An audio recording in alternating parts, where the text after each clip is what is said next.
Struggle went to Chennai వెళ్ళి రంగరాజపురం వెళ్ళాము. అది మాకు తెలీదు అదంతా సినిమా వాళ్ళ ఏరియా అని. బట్ అక్కడ అద్దెకి తీసుకుని 30 రూపీస్ మా ఇంటి అద్దె. అక్కడ ఏంటంటే బేబీ రాణి అని ఒక చిన్న బేబీ ఆర్టిస్ట్ ఉండేది, తెలుసు. వాళ్ళ నాన్నగారు అలాగే 10 పోర్షన్స్ కట్టారు, 1 రూమ్ పోర్షన్స్. మీరు పడుకోవాలంటే 6 బయట పడుకోవాలి. Just you can keep your things. అంటే ఒక బాత్రూమ్ సైజు ఉంటుంది రూము, అలాగ ఒక 10 హౌసెస్ అన్నమాట. అలాంటి ఇంట్లో ఉన్నాము. అది సినిమా వాళ్ళ ఏరియా కావడం వల్ల అందరు ఇంకా మీకు తెలుసుగా మాట్లాడుకుంటారు, ఏంటండి మీరేంటి హైదరాబాద్ నుంచి వచ్చారా, ఓకే ఆంజనేయులు గారు అది ఇది అని. సో పక్కన ప్రొడక్షన్ మేనేజర్స్ వాట్ ఎవర్ అందరూ ఉండి ఒకరోజు నన్ను మా నాన్నగారితో ఆయన మాట్లాడుతున్నారు. సడన్గా ఆంజనేయులు నీ కూతురా అని అడిగారు. అప్పుడే గవర్నమెంట్ స్కూల్ శారదా విద్యాలయంలో చదువుకున్నాను. అప్పటికే కొంచెం మామూలు హైట్ అది వచ్చి ఐ వాజ్ అరౌండ్ 10 years. చిన్నపిల్ల అప్పుడు మరి 6th standard చదువుతున్నాను already. I was in 6th standard. So అంటే యూనిఫామ్ అది ఏముండదు, ఫుల్గా నూనె రాసుకొని ఇంత పెద్ద జడ కట్టుకొని ఇంకా అస్సలు పక్కా ఎర్ర బస్సు దిగొచ్చు అలా ఉంటా కట్టిన నిండా కాటుక ఇంత పెద్ద పొట్టు అలాగనమాట. చూస్తేనే తెలిసిపోతుంది అబ్బా ఏదో ఏ తాడేపల్లి కూడా మా భీమవరం నుంచి వచ్చింది అని అలాగా. So okay what ever it is, that was our family way of leading life. చూసి అవును మా అమ్మాయే అన్నారు. ఎందుకు అంటే చాలా బాగుంది అయ్యా, చాలా ఆర్టిస్టిక్ లక్షణాలు ఉన్నాయి అని నేను ఇప్పుడు చెప్తున్నాను. అప్పుడు మా నాన్నగారు ఏమి నాతో చెప్పలేదు.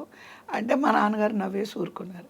మళ్ళీ మరుసటి రోజు వచ్చి రేపు మీ అమ్మాయిని స్కూల్కి పంపించొద్దు, 11 సంవత్సరాల అమ్మాయి కోసం మేము చూస్తున్నాము, ఊరికే మనం కవితని ఆడిషన్కి తీసుకెళ్దాము అని అడిగారు ఆయన.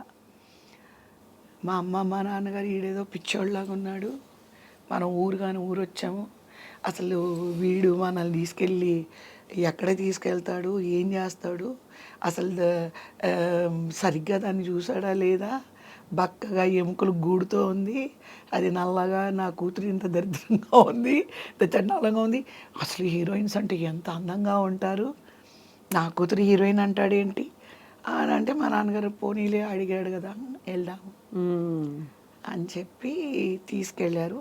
తీసుకెళ్ళి ఏడుపు నేను రాను అని.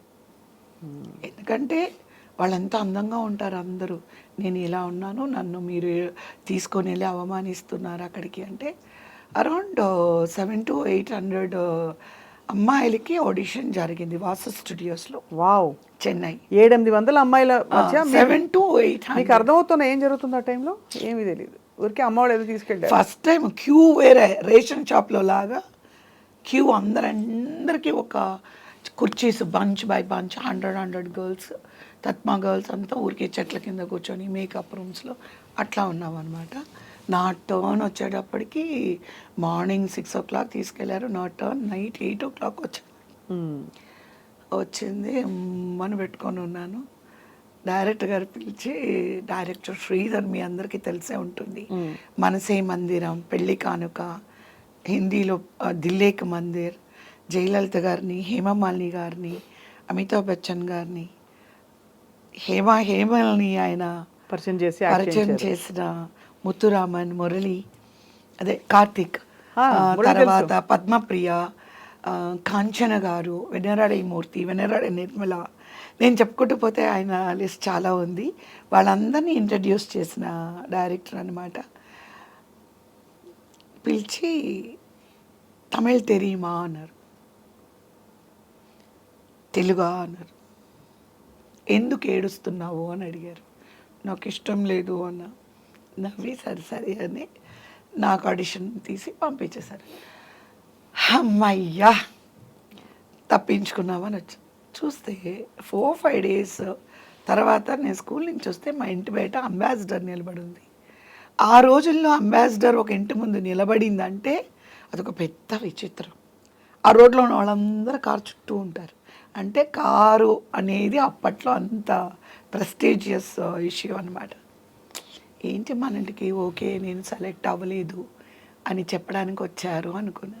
ఇంటికి వచ్చి చూస్తే నాకు ఒక ఫ్లవర్ బాస్కెట్, స్వీట్స్ అన్నీ తీసుకొని వచ్చారు. ఏంటి అంటే సెలెక్ట్ అయ్యావు. ఎలా ఉంటుంది అసలు? ఆ షాక్లోంచి నాకు తేరుకోవడానికి ఒక 2 days పట్టింది. ఏం చేశారు ఆ ఫోటోషూట్ ఆడిషన్ లాగా ఎలాగా? ఏం లేదు, నన్ను ఏం చేయమన్నారు, ఇటు నుంచి అటు నడమన్నారు, అటు నుంచి ఇటు నడు అన్నారు, స్ట్రైట్గా నడుచుకుంటూ రమ్మన్నారు. ఈ ప్రొఫైల్ ఫోటో, ఈ సైడ్ ఒక ఫోటో, ఈ సైడ్ ఒక ఫోటో, స్ట్రైట్ ఫోటో ఒకటి తీశారు. అంటే వీడియో తీశారు. అంటే ఇప్పుడులాగా కాదు కదా, అప్పుడంతా ఆ ఫిల్మ్ కడిగి ఎడిట్ చేసి ఒక్కొక్కటి వాళ్ళు వేసుకొని చూడాలి. అందుకు 4 రోజులు పట్టింది అన్నమాట. సో ఏంటంటే ఈస్ట్మన్ కలర్, టైటిల్ రోల్ ఓ Manju, and director Sridhar sir, Panju Arunachalam garu and MS Viswanathan గారు. అబ్బబ్బబ్బా, ఇదైతే దేవుడు ఆయన. అంటే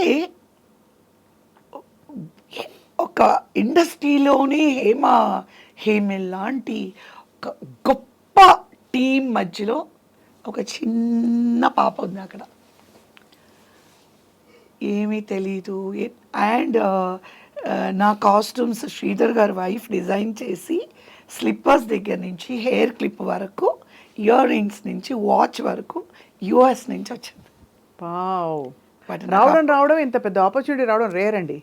అప్పుడు యుఎస్ జ్యువెలరీ నాకు పెద్ద, ఇప్పుడు మీకు వాటి విలువ తెలిస్తేనే మీకు తెలుస్తుంది. I was totally like a blank cassette. నాకు లైఫే తెలీదు, కెమెరా తెలీదు, లైట్ తెలీదు, మేకప్ తెలీదు, ఏమీ తెలీదు. ఎవ్రీథింగ్ అంటే నాకు ఒకలాంటి ఒక ఇల్యూషన్ వరల్డ్లో ఉండిపోయాను నేను. ఆ సినిమా రిలీజ్ అవ్వడము నాకు ఎక్కడ కళ్ళల్లో నీళ్ళు వచ్చాయంటే, నేను హైదరాబాద్లో డాక్టర్ బాబు షూటింగ్లో జయలలిత గారు, శోభన్ బాబు గారు ఇక్కడ షూటింగ్ జరిగినప్పుడు మా అమ్మగారు తీసుకెళ్ళారు. అందరూ ఆటోగ్రాఫ్లు తీసుకుంటుంటే నేను కూడా వెళ్ళి నా నోట్బుక్ తీసుకెళ్ళి శోభన్ బాబు గారికి, జయలలిత గారికి ఇచ్చాను. ఇస్తే ఇద్దరు సంతకాలు పెట్టారు. ఆవిడ చక్కగా నన్ను ఒళ్ళో కూర్చోబెట్టుకుని ఒక ఫోటో తీసుకున్నారు. ఉందా ఆ ఫోటో? అమ్మ దగ్గర ఉండాలి అవన్నీ, ఎప్పుడో కదా. I was about 7 to 8 years. So అది నాకేంటంటే వాళ్ళు పెద్దవాళ్ళు, నేను ఆటోగ్రాఫ్ తీసుకున్నాను.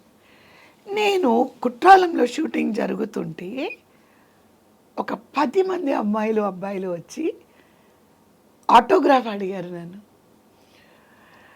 నాకు అస్సలు అందరినీ చూశాను, ఏదో చెప్తున్నానంటే, పెద్ద హీరోయిన్ అయిపోయావు, సినిమా హీరోయిన్ కదా, ఆటోగ్రాఫ్ అడుగుతున్నారు, ఇవ్వు అన్నారు. ఫస్ట్ నేను నాకు సంతకం ఆటోగ్రాఫ్ పెట్టేటప్పుడైతే నాకు యూ కాంట్ బిలీవ్ ఇట్, అంత హ్యాపీనెస్ అనమాట. ఆ పిక్చర్ రిలీజ్ అయింది, సూపర్ డూపర్ హిట్ అయింది. అవును. ఏమేమి డ్రెస్సులు ఇచ్చారు మీకు? లంగా ఉండిలా ఎక్కువ? No, completely she is American girl. Swim suit, horse riding, night, అవును నేర్పించారా అన్నీ. హార్స్ రైడింగ్ గిండి రేస్ కోర్స్లో నేర్పించారు. అండ్ స్విమ్మింగ్ సితారా హోటల్లో. మీ hero was Shekhar. He is already artist. అప్పటికి ఆల్రెడీ ఆర్టిస్ట్. అయ్యప్ప స్వామి ఆ సినిమాలన్నీ తను హీరోగా చేశాడు. నాకు ఫస్ట్ మూవీ అన్నమాట. జయలలిత గారు చర్చ్ పార్క్లో చదివారు అని చెప్పి నాకు ఆ చర్చ్ పార్క్ యూనిఫామ్ వేశారు. అదృష్టం ఏంటంటే మా పిల్లలు అదే స్కూల్లో చదవాలి అని చెప్పి, అదే యూనిఫామ్ వేసుకోవాలి అని చెప్పి మా ఇద్దరు పాపల్ని నేను చర్చ్ పార్క్లోనే చదివించాను. 14 years ఓ మంజులో నేను వేసుకున్న యూనిఫామ్ మా ఇద్దరు డాటర్స్ 14 years వేసుకున్నారు. That was my life ambition. And అక్కడ భాష మరి లాంగ్వేజ్, డైలాగ్స్ అవి? డైలాగ్స్ తెలుగులో రాసుకునేదాన్ని, చెప్పేదాన్ని. మీకు చెప్పాల్సింది ఒకటి ఉంది, ఈ రోజులకి ఆ రోజులకి తేడా ఏంటనేది.